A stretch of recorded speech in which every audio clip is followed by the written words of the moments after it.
Pessoal, vamos falar aqui de condutor em equilíbrio eletrostático. Então, vamos aqui analisar o equilíbrio entre dois condutores. Então, sejam dois condutores esféricos A e B, de raios A e raio B, com cargas A e B, respectivamente, potenciais elétricos VA e VB. Essa figura aqui, na figura 1, então observe, unidos por um fio, ou encostando-os, haverá a passagem de cargas elétricas entre ambos, até que haja um equilíbrio eletrostático. Então, esse equilíbrio acontece quando atingem o mesmo potencial eletrostático, ou potencial elétrico. Então, sejam Q' A e Q' B as novas cargas após o contato, vamos ter duas condições. Então, primeiro a gente vai encostar esses condutores. E, em segundo momento, eles vão entrar numa questão de equilíbrio eletrostático. E aí vamos ter duas condições. A primeira condição é quando os raios são diferentes. Quando os raios são diferentes, vale a seguinte fórmula. Q' sobre Q' B igual ao raio de A sobre raio de B. Isso ocorre porque vamos aplicar aqui algumas fórmulas. Depois do contato, QA mais QB é igual a Q' de A mais Q' de B. Os potenciais são os mesmos, então a gente pode igualar as fórmulas dos potenciais. Então a fórmula potencial está aqui, né? K, Q' B sobre RB, K, Q' A sobre RA. Eu faço a igualdade, cancela o K e vamos ter essa igualdade que nós falamos aqui. Agora, se os raios forem iguais, segunda condição, vamos ter o seguinte, a gente basta somar as quantidades de carga e dividir por 2. Né? A carga elétrica de cada esfera é a metade da inicial. Na primeira, nós temos esses raios diferentes, só temos que usar essa relação. Então, no interior do condutor elétrico, em equilíbrio eletrostático, né, haverá cargas em excessos, mas o potencial, o campo elétrico, vai ser nulo no seu interior. As cargas vão se acumular por fora, né, na superfície. Então, isso é interessantíssimo, já que há uma intensificação do campo elétrico nas pontas. Olha aqui, essa figura inicial mostra que nessa região mais pontiaguda há um acúmulo de cargas elétricas, já que o raio é menor. E no interior o campo elétrico é nulo, tá bom? Lembrando também do potencial. O potencial vai ser igual aqui, ó, VP igual a VQ, que é igual a VR. O potencial elétrico é o mesmo na superfície. Isso explica um pouquinho o poder das pontas, que como nós falamos, o poder do para-raio, a figura aqui mostrando. Uma pequena ponta há uma concentração de campo elétrico e isso atrai as cargas elétricas. Não precisa ser uma área tão extensa. Uma ponta vai atrair as cargas elétricas que vão ser lançadas na Terra. O para-raio é isso. E aí vem a ideia da blindagem eletrostática, né? A gaiola de Faraday. Faraday fez uma experiência, uma gaiola é uma estrutura metálica, né? Através de malhas, você consegue blindar eletrostaticamente. Né? Se você entrar com o celular dentro de um elevador, aquela estrutura metálica impede o tráfego eletromagnético. Né? Então, se você fica isolado ali com o seu celular. Só um exemplo.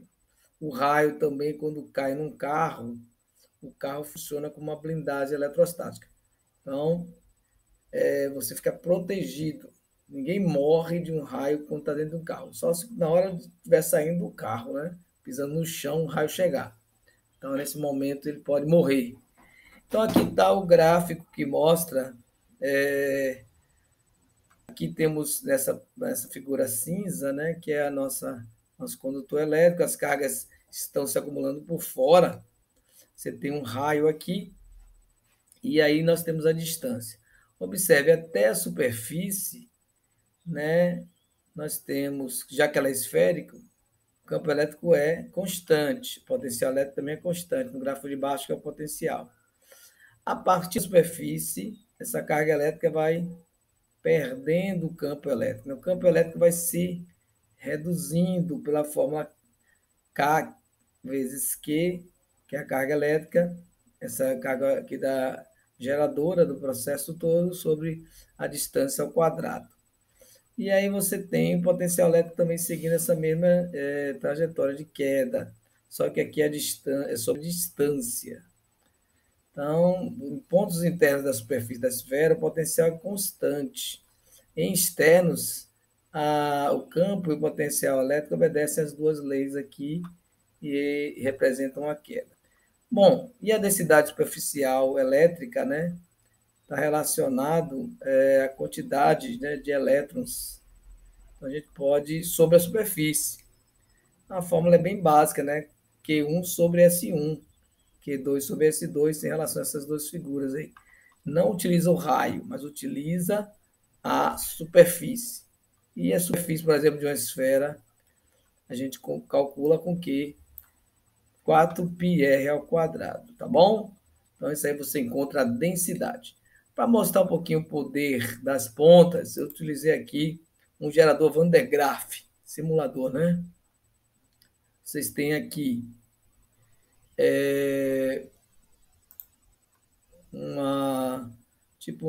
um dispositivo cheio de pontas. Vou ligar o gerador.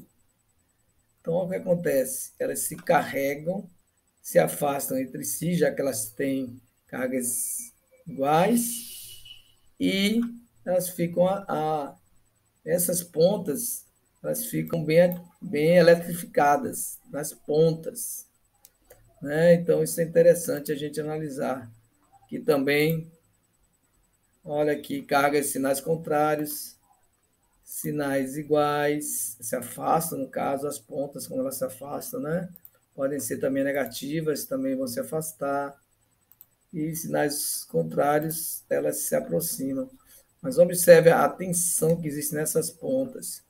É possível também ver isso aqui nesse simulador. As lâminas, elas ficam emparelhadas em busca do contato. Elas estão ricas aqui de cargas negativas e positivas, cada uma acumulada nas pontas. O condutor aqui não é um condutor esférico, é um condutor retilíneo, mas a carga elétrica quase que fica saltando essas pontas, né? Então, o gerador Van der Graaf está gerando várias cargas aqui. Existem outros simuladores também. Aqui já você pode ver. Olha aqui. Aqui a gente pode ver como as cargas elétricas em equilíbrio, né? Olha como essa esfera menor. Antes da descarga, observe como as cargas elétricas se concentram na superfície. Olha aí, bem devagarzinho, na superfície, tá vendo? Até chegar a descarregar. O gerador de Van der Graaf mostra um pouquinho como as cargas elétricas se acumulam na superfície.